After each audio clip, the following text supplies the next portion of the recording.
if the Fed gets this wrong and it's too tight and they should have cut when they didn't cut, I think they think that if they make a mistake here, the Fed can be gone.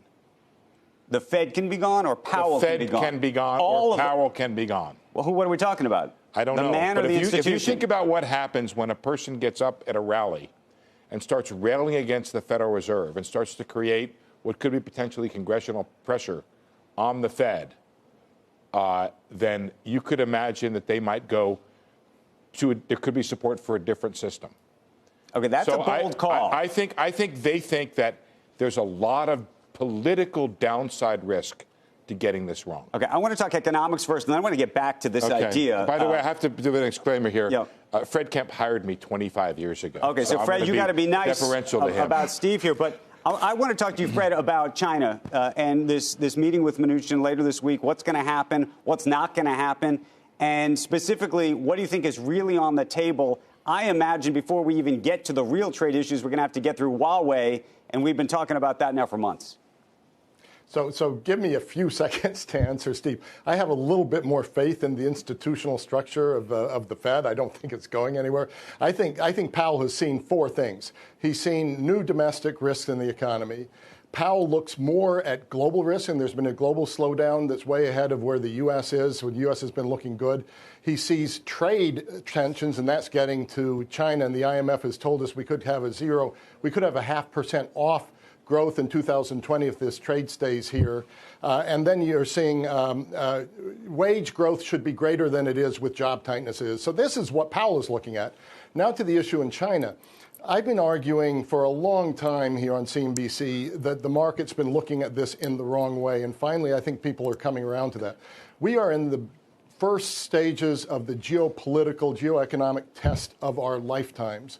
And how the trade talks go, I think you'll get some modest progress this week. I don't think sweeping deals are in the cards right now. But what we're really watching is a realignment where it's a battle for the commanding heights of technology that the Chinese want to win. And it's a systemic battle between democratic capitalism and authoritarian capitalism that's going to go on for a generation. So tighten your belts. You're going to see supply chains change. You're going to see disinvestment of the Chinese from the United States. And we're just at the beginning of a new era. Jason, if Fred is right, these markets can't be where they're sitting right now because there's going to be too much tumult, if you will, in between. Look, I think what you're forecasting is more volatility. I think that's exactly right. So then the question is, how do you position your portfolio in that context? What the Fed has done is kind of take the safe option away by talking down yields. And in fact, globally, what central banks have done is taken the safe option away. So as we at Thornburg look into the future around asset allocation into what we want to invest in, it's trying to build these robust portfolios when traditional tools have gone by the wayside. What you got, Steve? Fred, with due respect, you didn't disagree with me. And your opinion and my opinion are not mutually exclusive.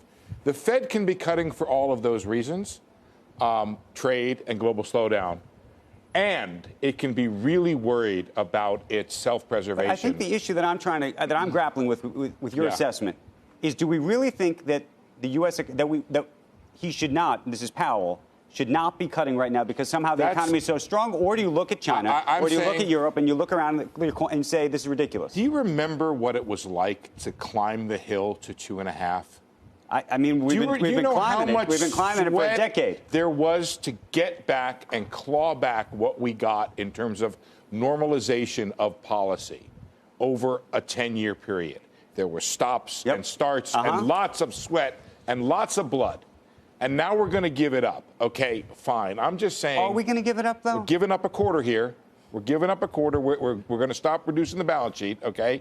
So, and we're going to do so in a way we're going to have real rates at half a point. You don't think it'd be a one and done? Well, it may well be. It may well be. In which case, it's probably more defensible than that. But my point is that the politics playing, and Fred also did not disagree with me that the president has almost no respect, as far as I can tell, for the institution of the Federal Reserve.